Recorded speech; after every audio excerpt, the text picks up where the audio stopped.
Namaskar. Next example. Find the number of different arrangements of the letters of the word combine. So combine मध्ये जेवढी letters आहेत तेवढी use करून किती arrangements होतील. मीनिंगफुल वर्ड हवेत असं इथे नसतं. सो किती टोटल नंबर ऑफ अरेंजमेंट्स असतील एवढंच फक्त फाइंड आउट करायचं. ते सिंपल आहे. सो हे एक एक्झाम्पल झालं. अजून पुढे विचारलंय. ऑल्सो फाइंड फर्स्ट आहे all vowels come together and second is vowels occupy only all places. So total 3 examples आहेत. त्यातलं अगदी फर्स्ट जे आहे ते अगदी सिंपल आहे, कारण का इथे किती लेटर्स आहेत टोटल 7 लेटर्स दिसतात. 7 लेटर्स आहेत, 7 प्लेसेस आहेत. So that can be arranged in 7 ways. So first answer एकदम सिंपल आहे. ते सेकंड आणि थर्ड आहे ते थोडंसं आपण विचार करून बघूया की किती नंबर ऑफ वेज त्याचे येतील. So first is number of ways of arranging letters of combine. किती येणार आहे? 7 लेटर्स आहेत. 7p7. Number of ways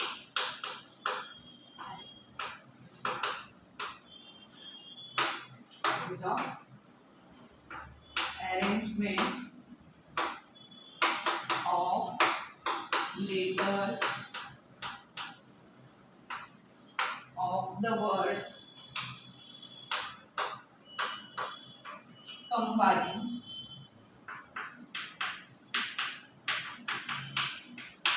total किती लेटर्स आहेत बघा याचे 1 2 3 4 5 6 7 combine. Total number of ways किती येणार आहे? तर 7 प्लेसेस आहेत आणि 7 हे आहे तर 7p7 ways that is equal to 7 factorial ways. So total number of arranging this combine letters of combine are 7p7 म्हणजे 7 फॅक्टोरियल वेज. सो ह्याचा आन्सर आला. आता मी इथपर्यंतच आन्सर काढणार आहे. 7 फॅक्टोरियल म्हणजे किती हे कॅल्क्युलेट करून तुम्ही तिथे काय रिअल नंबर येतो तिथे लिहायचं नॅचरल नंबर. सो 7 फॅक्टोरियल किती येतो काढा आणि ते लिहायचं. सेकंड, आता आपल्याला हे एक्झाम्पल बघायचं की ऑल वोवेल्स कम टुगेदर. आता आधीचं जे एक्झाम्पल होतं की ग्रुप वाईज करायचं असेल तर कसं त्याला ट्रीट करायचं वगैरे. सो ऑल वोवेल्स कम टुगेदर. सो आधी टोटल नंबर ऑफ वोवेल्स किती आहेत बघूया. सॉरी वर्ड लिहूया कंबाईन. या कंबाईन मध्ये किती वोवेल्स आहेत? वोवेल्स किती आहेत त्या वर्ड मध्ये? ओ आय अँड ई म्हणजे 3 आहेत. O I and E. So 3 vowels आहेत. आणि आता काय कंडिशन घातली आहे की all vowels must come together. So ती सगळे 3 म्हणजे त्याचा एक बंचच करावा लागेल आणि तो इकडून तिकडे प्लेस करावा लागेल. आता टोटल नंबर ऑफ किती प्लेसेस आहेत? तर 7 प्लेसेस आहेत. सो 1 2 3 4 5 6 7. सो ही 7 प्लेसेस आहेत. त्यापैकी ओ आय ई असे सेपरेट कुठे ठेवून चालणार आहे? त्यांचा एक बंच करावा लागेल. त्यामुळे त्यांना एका ग्रुपमध्येच तिथे ठेवायला लागेल. म्हणजे सपोज फर्स्ट प्लेसला ठेवायचे तर first 3 places O I E वगैरे त्यांनी ऑक्युपाय करायला लागतील. मग किती प्लेसेस राहतील? 1 2 3 4. याच्यातच तुम्हाला उरलेले कन्सोनंट तिथे प्लेस करावे लागतील जे काय असतील ते. किती आहेत रिमेनिंग वोवेल्स? 3 गेल्यावर उरले किती आहेत? तर 4 कन्सोनंट आहेत. पण फक्त त्यांच्यासाठी 4च प्लेस आहेत का? तर 1 2 3 4 तर 4च प्लेस अवेलेबल आहेत. त्यामुळे ते अमंग देमसेल्व्स ते 4 प्लेसेस मध्येच तिथे अरेंज होणार आहेत. आता कंडिशन कशाला आहे? फक्त वोवेल्स आहे.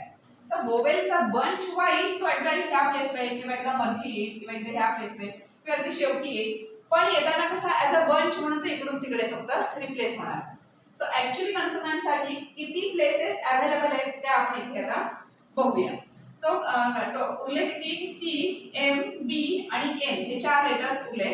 सो 4 लेटर्स इकडे तिकडे अरेंज होतील.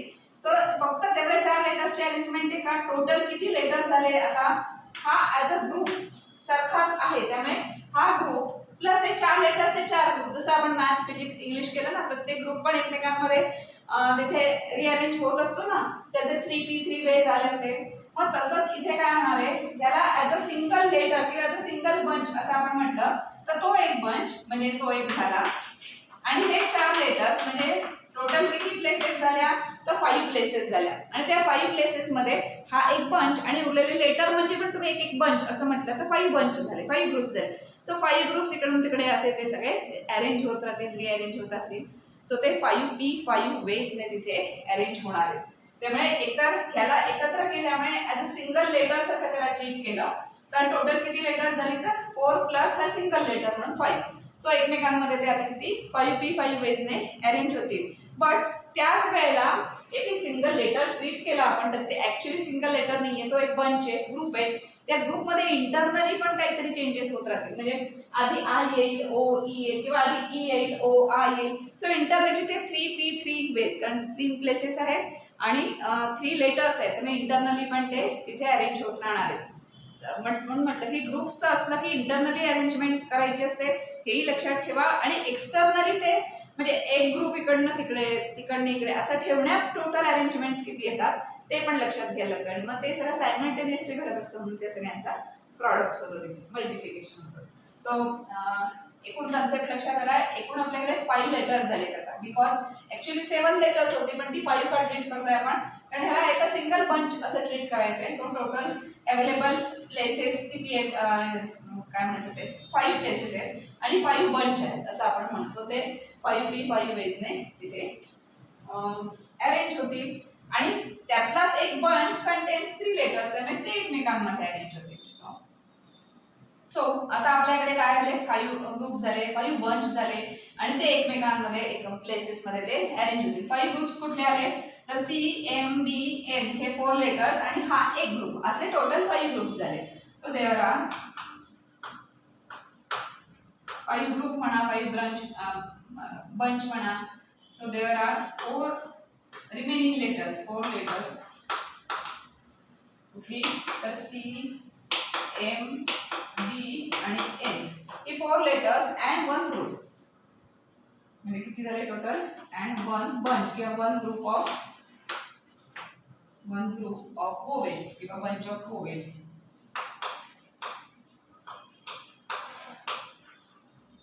सो देयर आर टोटल किती आले 5 प्लेसेस, 5 ग्रुप्स किंवा 5 बंच और 5 letters places in to be placed in, okay, to be arranged in, to be arranged in 5 places.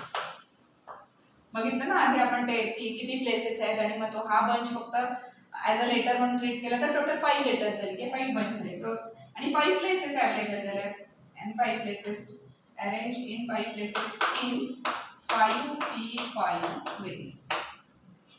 So this is our 5 factorial ways. So हे हा as a bunch त्याला एका single entity असं treat केलं तर total 4 + 1 5 entity झाल्या, 5 प्लेसेसला arrange करायच्या, तर टोटल ते किती होणार आहे 5p5.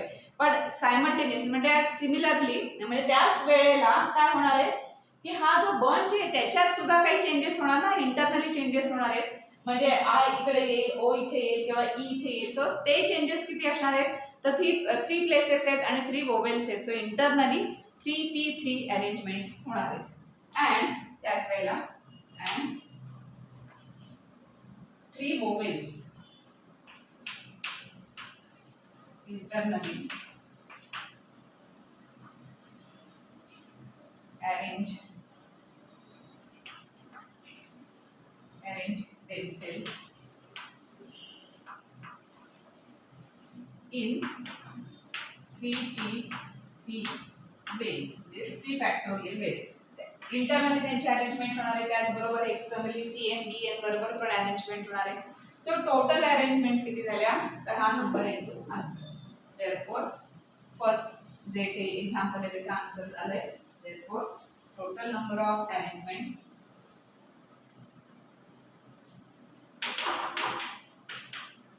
आणि मग काय कंडिशन होती vowels sorry all vowels come together he condition.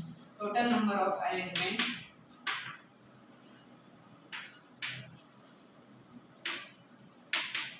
of all vowels come together is equal to 5p5 into 3p3 which is equal to 5 factorial into 3 factorial.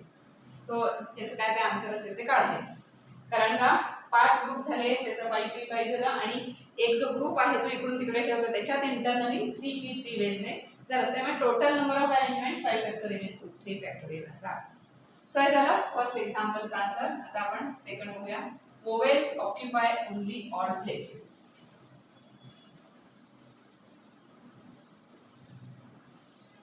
तर आपण ते किती अवेलेबल आहेत प्लेसेस तर 7, कारण 7 लेटर्स आहेत ना.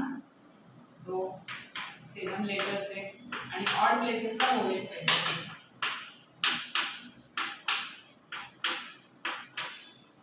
Vowels occupy only odd places. आता ऑड प्लेसेस कोणते आहेत? सो इथे 8, 3, 5 आणि 7.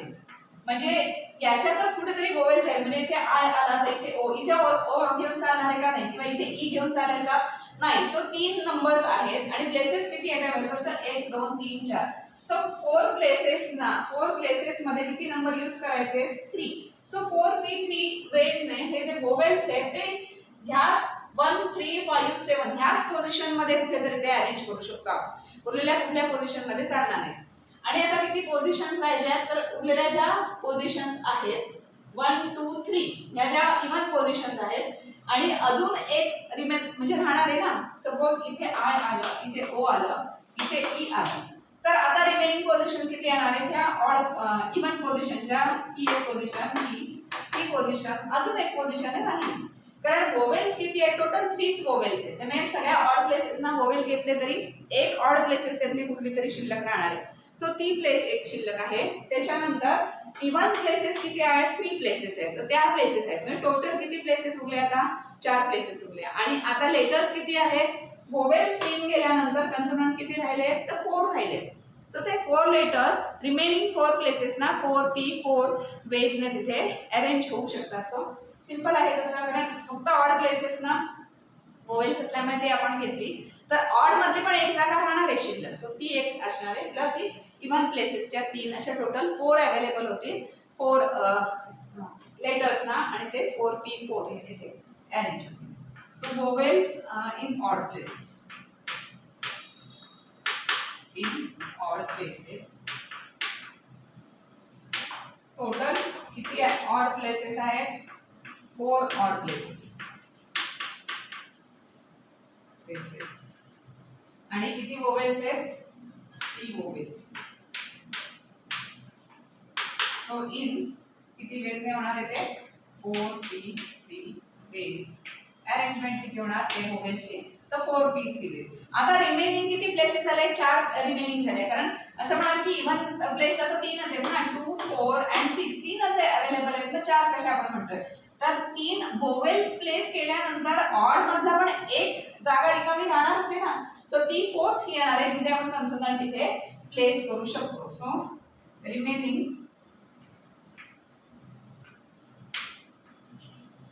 4 places to be filled with 4 letters. Arrange, filled म्हणा, arrange म्हणा. In किती वेज ने होणार आहे? In 4p4 ways. सो हे सिंपल होतं तसं. कारण ऑड प्लेसला हे गेलं आणि उरलेल्या इव्हन प्लेस आणि रिमेनिंग ऑड प्लेसेस 4 प्लेसेसना 4 लेटर्स गेले. सगळं सायमल्टेनियसली होणार आहे. सो त्याचा आन्सर काय येणार? 4p3 into 4p4. Therefore total number of ways